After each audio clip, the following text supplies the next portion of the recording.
CPAs are going to hate this video. Hey, it's Eric with Jazz Wealth Managers, where we don't just invest the dough, we like to educate you on your dough. I say CPAs are going to hate the video. I don't know. Maybe they won't. The idea is what people have to understand is that as a financial planner and a financial advisor, our focus is really on building out a plan and not just saving you taxes today, but truly focusing on tax strategy long term. Not only that, we also want to make sure, and this is maybe just a bit different for us here at Jazz, we like to talk to our clients about making sure they're enjoying their life.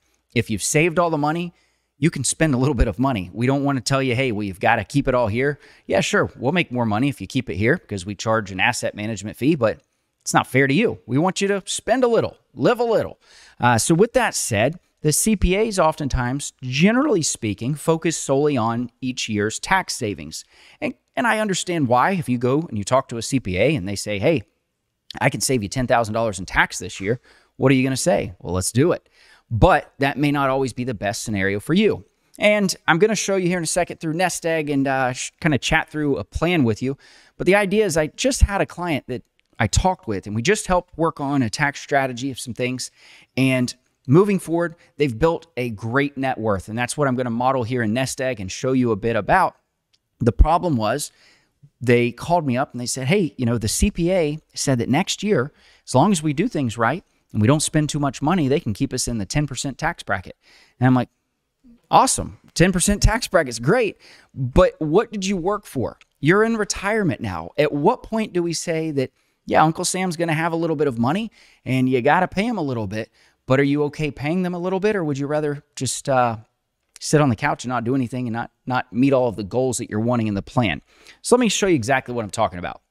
So obviously Lucille Armstrong are not the client, but just to give you a breakdown of what this could look like for this client, you know, they're going to spend $7,000 in retirement and they're going to spend $20,000 a year in vacation. Now, this is only up to 75, currently, you know, I believe 63 years old. So if you're looking there up to 75, they're going to spend $20,000.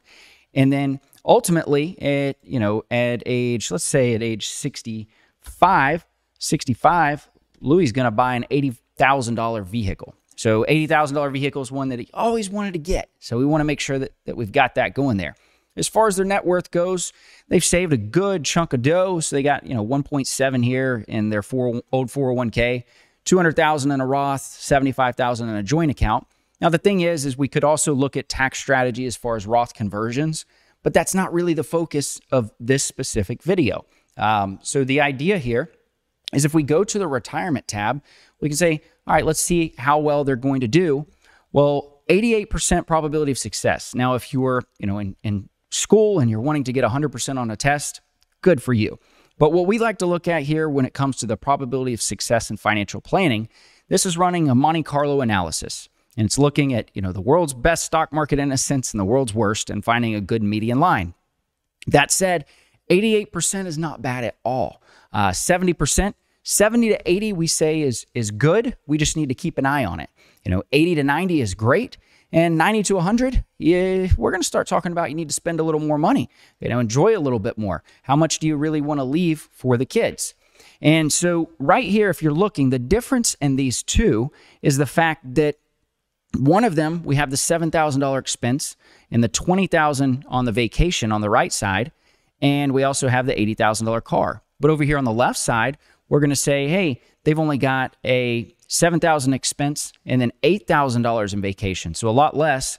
And then as far as the car goes, this is going to be one that I want to also lower to show you the differences here for the taxes. So sure, if you spend less, you'll potentially have more, but are you going to take it all with you when you go? Is that the plan, or do you want to live a little bit?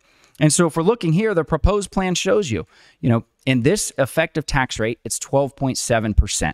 So that's really, effective tax rate as far as everything goes. The most they're going to have is 14.6. In a current plan, though, they're going to spend more. They're going to have to pay more in taxes because remember how we had things. But they're going to have a 15.5% effective tax rate. So that year, they go to buy that car, yeah, it's going to bump up a little bit.